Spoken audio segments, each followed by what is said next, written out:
Hey, and welcome back to the channel. Last week I was opening up Discord and I was letting it load up and it was checking for an update and it kept doing this over and over and over and over, and it seemed to never end. When I went online, I found out that there's a lot of people with the same issue, and I found 3 things that are going to help fix this problem. So let me show you the 3 fixes that work best right now.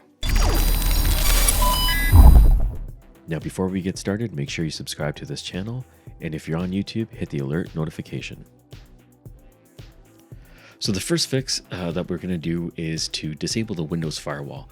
Now, if Windows had recently done an update or some other security application has done an update, it may be blocking some applications going through the firewall. So what we want to do is go into the control panel or Windows security window, go into the firewall, and we're going to disable the 3 firewall components. The first one is the domain network firewall. We can just turn that off. Click yes to the prompt. The second one is the private network firewall. We're just going to turn that one off. And then the third one is going to be the public network firewall. We're going to turn this off. And now we're only temporarily turning this off so Discord can do an update. So fix number 1, disable the firewalls, close out of here, and launch Discord and see if that resolves your issue. Okay, so the next fix to try if the first one didn't work out is to rename the update file. The first thing you want to do is close out of Discord by quitting it, and then go into the task manager and make sure, you see how these little suckers are still here? We want to make sure that they're all ended. So find them, end task. It should kill them all. Once there's nothing left in here, scroll through it all. Just make sure that there's nothing left. Anything that says Discord has been ended. And if that's done, we're good. We can close out, and then we're going to go in and change the update file. There we go. It's all gone. So now inside the Windows search, we'll type in %, local, app, data, %, hit enter. Now we're going to get a directory of all listed applications that are running on your computer. We're going to go inside the Discord one, and then we're going to find the update. So if you go inside here, you see update, and we're going to rename this file, and we just type in an X. You can really put in anything here.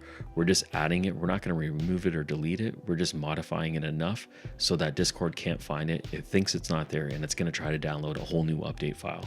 So don't delete it, rename it, just add an X, a 1, 2, 3, it doesn't really matter what it is. The next time that you start up Discord, it's gonna look for this file, it doesn't exist, so it's gonna download a new update file and it's gonna try to update the application. So that's fix number 2, that might work for you. Fix number 3 is going to be to clear the Discord cache. Now the Discord cache can be found in the roaming folder, which is in the local app data folder. So right where we left off, we can start from here and I'll show you how to get there.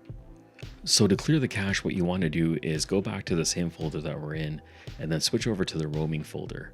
Once you're inside the roaming folder, you can find Discord, and inside here you have a cache folder.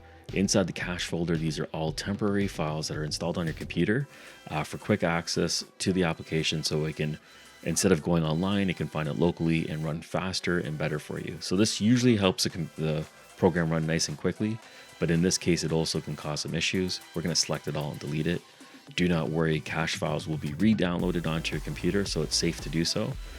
And this might fix the problem for you.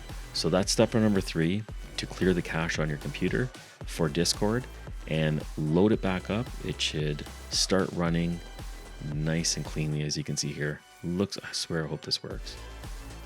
Okay. Well, it should work. There we go. Okay, so it's up and running.